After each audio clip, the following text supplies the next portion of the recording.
we got another W, which also means we won district. Yes, it's nice to finally be able to secure district championship, second in school history in 6A.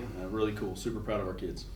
And again, it was a great game. It started off with a wake-up call, which I actually liked because I think the guys needed a wake-up call. Right. Yeah, we didn't like it, but sure, it's good for the fans maybe to have some adversity. But yeah, kind of an unexpected turnover, to start the game. But sure. Proud of our kids, the way they responded, and went ahead and.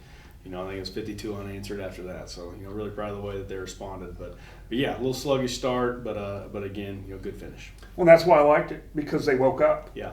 And a lot of times it's hard to get up for certain games. Right. But when it hits you in the mouth, you can respond two ways. You can either shut them out the rest of the game, or you can just struggle all night long. But and our kids have been very resilient all year, and super proud of the way that they responded. There was no panic, obviously, from anybody, and everyone knew that a mistake was made, and we have a little saying. We say, "So what? Now what? Next play." Right. And go win the next play. So they're able to do that. Really, really proud of their efforts.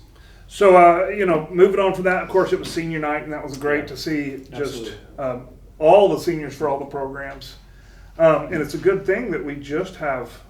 Just the seniors for like cheer, pom, and football and trainers out there. Because imagine if we had our OTC and band out there, we would be there out all night long. A lot of kids. And I heard a stat from Choctaw is a couple of years old, but we roughly have 1,700 kids on average each year.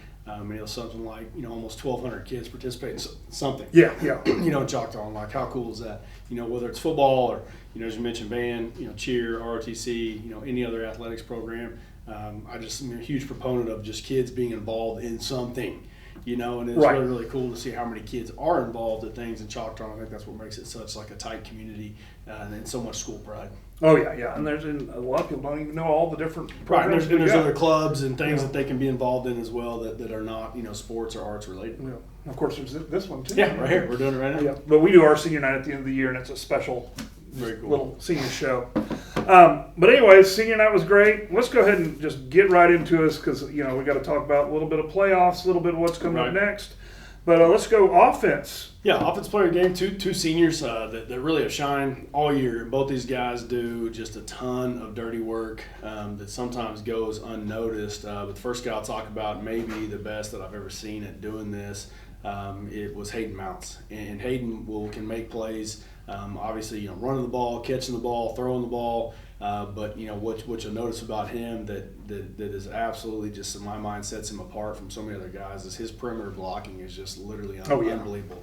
You will never ever see a kid do a better job. And the group of seniors that we have right now at receiving core, is just unreal. Like so, we keep these films obviously, and so we make these cut-ups and we keep as teach tapes. And so, like, we show younger guys, we show the INFC guys, you show the middle school guys, hey, this is how you block on the perimeter. And this guy's just on there nonstop. Hayden Mounts, just super, super proud of him. Just an absolute, stud and just an assassin on the outside, because he can pancake you and then run by you, and he can do it all. And so the first one was Hayden Mounts. Okay. Well, you got another one? I got another one. Okay. I got two. Okay. Right, another guy, another unsung hero. A guy that just, is maybe the best puller that we've ever had since I've been at Choctaw, and that's Colin Gribnow. And he absolutely just destroys people, on the edge, and can down block with the best of them and pull and get movement, and just does such a good job of just, being able to be so physical, up front. And that's a huge reason why obviously you see, Cash and Landon and Mayer and Juju or whoever it may be that's actually, carrying the ball, these just giant holes that open up is because of, credit to our offensive line who just do a tremendous job each and every week. So it's always fun when you get to, recognize those guys. And Big Grib just absolutely, destroys people and just does it repeatedly over and over again and, can move for a big man, so he's throwing around a lot of weight and doing it very, very quickly. Well, yeah, and they both did a great job. And, of course, that's offense is what you're trying to do is try to get a one-on-one situation or better. And then you rely on those blockers to make those blocks. So, like, when you do your quads right or quads left, one of those guys out there is just a lineman, basically. He's a blocker. Yeah. because he can't go out for a pass. There's different techniques like that. In a puller, you start left, you go right. So it's so important, so key to that. Mine is a sung hero. Mine's a senior, Josh McGinnis. Oh yeah, I mean, that's He ran for a touchdown. That's an easy one too. Yeah, we actually had 2 senior touchdowns. You had no. Josh McGinnis, then we had Mason Tyler. Major Tyler. Okay, yeah. What was the other one? So Josh McGinnis, Coach McGinnis, as I call him. He's a assistant coach on my 6th grade team. Does a great job with our offensive line and helps coach. And it was nice to see him get to score. All his little 6th grade little players were very excited to watch him get into the end zone. And this, I do not call it this. Josh calls it a tubby tutty. He says. I did not coin that phrase. He did. So it's cool to watch him get in. It's also cool if you watch Cash. Make sure that he helps aid him into the end zone. Everybody gets really, really excited. And so every year our senior offensive linemen get to pick their touchdown play. And so they would call it a senior touchdown, and that's what Josh wanted. And was able to get in, so it's really, really cool to watch. And then the second one, as you mentioned, Mason Tyler, who Mason can run like a deer. So you watch him sometimes pull, and you don't know if he's a skill guy or an offensive lineman. So like his was a no doubter. Like he got the ball outside, got to show off his wheels a little bit, and get there. It's really cool to watch Big Mason get in again. Just super athletic and can move so well. And there's a little choreographed celebration, I think. I obviously did not know about that. They said that they just that just all came together on the fly. Okay. So we have a deal. We get 15-yarder, then you have plate pushes. In our program, which they don't enjoy, but they mentioned that one was worth it to them. So okay.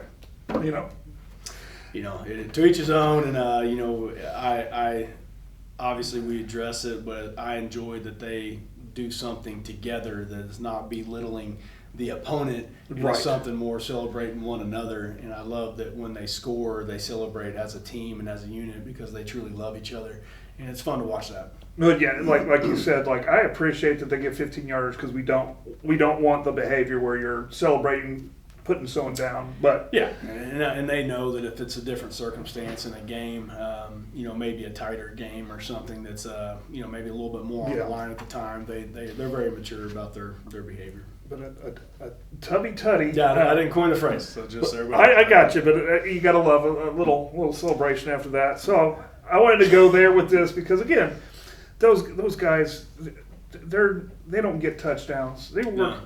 Very hard. They're getting bruised and beat up to get somebody else a touchdown. Absolutely. So it's the most unselfish position in all sports. Yeah. No, it's very therapeutic positions because you literally get to beat people up every day. Absolutely. In practice and in games. So great offense. Yep. I think we also had a special teams touchdown. We can talk about special teams. Didn't Jace Watson get a special teams touchdown, or was that? Well, it was on defense. It was on defense. Okay. We that's where we need to go. Is defense. Yeah. So defensive player of the week. We actually had 3. Okay. So we had 2 senior captains that do a great job, just game in and game out. And you really give it to them every single week. Great energy. Great game. First guy to talk about Braven McConnell. Just have a breakout game. It's continue right there on the cusp each and every week. Does a great job on offense, great job on defense, special teams, you name it. Just so versatile of an athlete. You can play D-line, linebacker, outside backer, running back, tight end. You name it. Just does a fantastic job. So it's nice to see Braven get player of the week along with another senior captain, Cole Tyra. And Cole Tyra is just an absolute, stick of dynamite that just goes hard all the time, and just has relentless effort. And you watch how many TFLs he had and just, making plays on the perimeter and special teams again, as I mentioned, and just doing everything that's been asked of him. Really cool to watch Cole Tyra. And then the third one that we had is Player of the Week, a sophomore. You've watched him kind of emerge on the scene and done a really, really good job, and just continue to watch his production increase each and every week, and that's Asa Barlow. Okay, yeah. Asa absolutely has a breakout game, and just watch him continue to get better and better as the season goes on. But on defense, it seems like you can just pick your poison. You can, Green or Izzy or Rocco. Right. There's other guys. They're always flying around. There's a lot of good things, but definitely, I think those guys deserve it. I went for just the wow factor of Jace Watson with the it was just a special teams touchdown. Yep. And then Kiefer played corner and got an interception. Yeah, plays safety for us and does a great job. And another one, obviously, Juju Smith with a 108-yard INT return for a touchdown. And so, couldn't name a lot of guys. A lot of guys had really good games on defense, and it's truly a team effort. And those guys continually showed up on the stat sheet. But I definitely see with your team, especially on defense, versatility. Yeah. It feels like you put people in different places, covering different guys. So you might have your linebacker covering a wide receiver. You might have your linebacker, cutting inside. You do a lot of things, and these guys are very versatile and can do various jobs. And again, you have some of these defensive guys on offense. You had vice versa. You had a running back, number 12, you just mentioned. He does the offense, so they always switch it around, and really, I think it really gives the other team some problems. We just call it cross training, it's sort of like cross training positions, and so we have so many guys that could be potentially 7 position guys, and we have a lot of those guys. So that you can put them at DB, you can put them at backer, you can put them inside, outside, possibly on the edge of D line. Safety, linebacker, etc. Move those guys around. We have a lot of those kind of bodies, and so it's fun to be able to utilize those guys, cross train them for different positions depending on the opponent that we're playing that week, and try to figure out, which 11 guys do we think give us the best chance to be successful versus that opponent that week. And as you mentioned, we've had guys that have to be intelligent enough to be able to do those things, and still play special teams and still play offense, etc. And so really, really proud of a lot of those guys. But McConnell, for some reason, still my head was number 12. Absolutely. But I think that's a good thing, because again, you might prefer a position, or you might love a position, or when you grew up you wanted to be a position. But all these athletes, to help out a team, they might have to switch positions. Right. And they might have to switch several positions in one game. Yeah, absolutely. And so due to injury or whatever it may be, our guys have to do it. And so, that's what's great about our kids. They're begging to go in. You know what I mean? They're begging to, the offensive guys beg to play defense. Defensive guys beg to play offense, and vice versa, and play special teams. It's not, hey, I can only play this, or I only do this. They want to do whatever to help the team. They don't ever want to come off the field. So it's very refreshing to coach those guys that have that kind of attitude. Okay. Special teams. Let's do special teams. Yeah, special teams. Another sophomore. You've watched him on the scene a couple times. Gotten it. Landon Dockery. Just continuing to make a lot of plays on kickoff, flying down, making tackles. Does a great job. When he gets in, just a future star. Super heady player that has a really high IQ, great work ethic, all those kind of things. Very, very good teammate as well. And to get another guy that that can play multiple different positions. And so it's nice to watch him continually to make plays on special teams as the year goes on. Continue kind of that natural progression of those sophomores are starting to shine. They shine on Mondays, then they start shining on special teams, then they'll start shining, when they get their shots under the lights. So really, really proud of his progression for sure. Okay, well that's good. It's good to get a win under our belts. It's good to deal with these teams. It's just for us people that have been in Oklahoma football for a long time, it's just interesting to see how things cycle, and how good teams are struggling, and how teams that used to struggle are good now, and it's everybody kind of gets their turn. And so it's nice that we're on top right now. And it's nice to see some of these other teams still have strong programs and strong teamwork and all that kind of stuff. Speaking of that, we're going to Northwest Classen. Yeah, Northwest Classen on Thursday. A little bit different to be their senior night as well, and we'll make sure that we honor their seniors and their coaching staff. A great deal of respect to them. They just come off a big win versus U.S. Grant. And so they have some athletic kids. They have some kids that can run and throw.